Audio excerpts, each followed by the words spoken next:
Hi everyone, this is the Focus Spender, and today I'm going to be talking to you about how to successfully build healthy financial habits with the aid of the book Atomic Habits by James Clear. But first, if you're new to my channel, I would love for you to subscribe. My channel is all about getting out of debt, staying out of debt, organizing your finances, and increasing your net worth.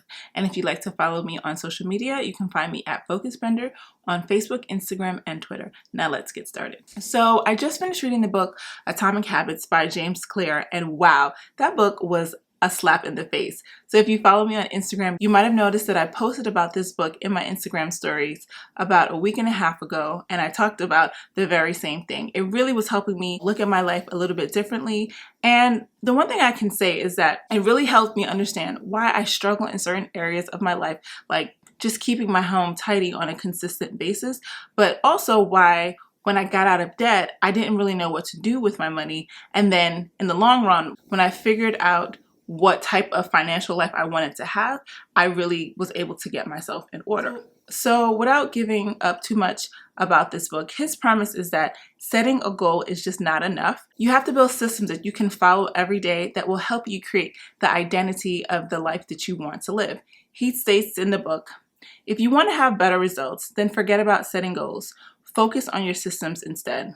So for instance, if you decide you want to lose 20 pounds in the next 2 months, that isn't going to make you into a healthy person because you could easily just follow a crash diet and lose those 20 pounds in 2 months. But if you decide that you do want to be that healthy person and also eventually lose 20 pounds and you start exercising every day, you stop eating junk food, you're eating a balanced diet, you will eventually lose that 20 pounds, but you will also build the habits of a healthy person that's going to sustain you in the long run and allow you to lose that weight and keep that weight off. So if you translate that into money, let's say you come up with a goal of saving $20,000 in a year and you accomplish that goal.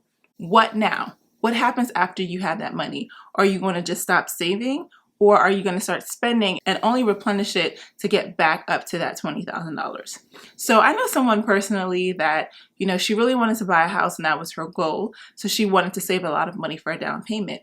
And so she did. But what happened was the very first time she had the opportunity to buy property, it fell through. She got depressed and she blew through that money. And she told me that she has gone through that cycle a few different times where she would save a lot of money, not be able to purchase the property that she wanted, and she would just blow through that money. And I remember talking to her and saying, you cannot do that. Like, you need to just be a saver. You want to just continuously save your money so that you are a saver. You are the type of person that saves money. When that next property comes up, you'll have the money to purchase your house. But then also, if you do purchase your house, you need to still have money to pay for repairs. You need to have money to pay for taxes and all the other things that comes with being a homeowner. I think this book also explains why a lot of people who win the lotto lose all their money. And it's because the money wasn't the problem. The problem with them was their poor financial habits. So before they won the lotto, they probably were spending their money frivolously. And so now that they have this large lump sum of money, it's not that that's going to cure everything because they're still going to spend their money wildly.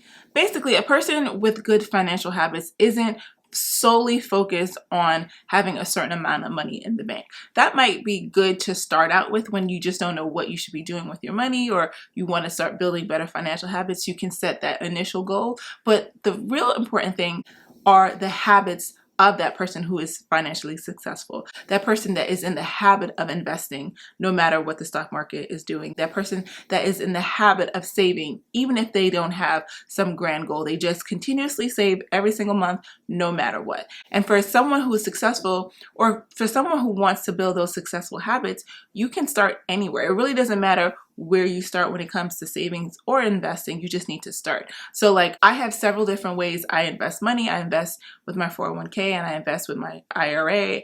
I also invest a really small amount of money with M1 Finance. And so you might look and say, well, why do you only do $15 a week? And it's because it's easy and it comes out automatically. And that money is just going to keep growing. So where you start out doesn't actually matter. It is the fact that you are doing it on a consistent basis and it's something that happens automatically. So if you are looking for ways to build better financial habits and you want to become a saver, you want to become an investor, you want to become someone that properly manages your money, here are a couple of tips. You can save automatically via direct deposit on payday. You can set up an auto transfer on payday to go from your checking to your savings account. You can set your investment schedule with your investment app that you use or whoever you're using to invest. Every 2 weeks, this amount of money is going to purchase shares in this mutual fund or in this ETF. You would sign up for your 401k or 403b with your job so that, you may not feel like an investor because you're not going out wildly purchasing random stocks, but you are an investor because you are investing on a consistent basis through your job.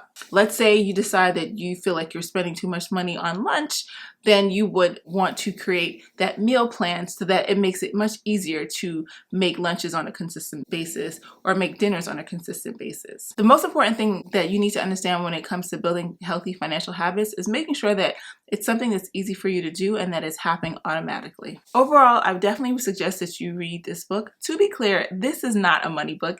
It is a book about building better habits. And so when I'm 60 years old and I look like I have the body of a 35-year-old, I am definitely going to credit this book. I left a link for the book below, and I also left a link to my freebie, The 5 Payday Mistakes That's Keeping Your Savings and Investment Accounts from Growing and How to Fix It. I hope you like this video. I will see you next time. Thanks. Bye-bye.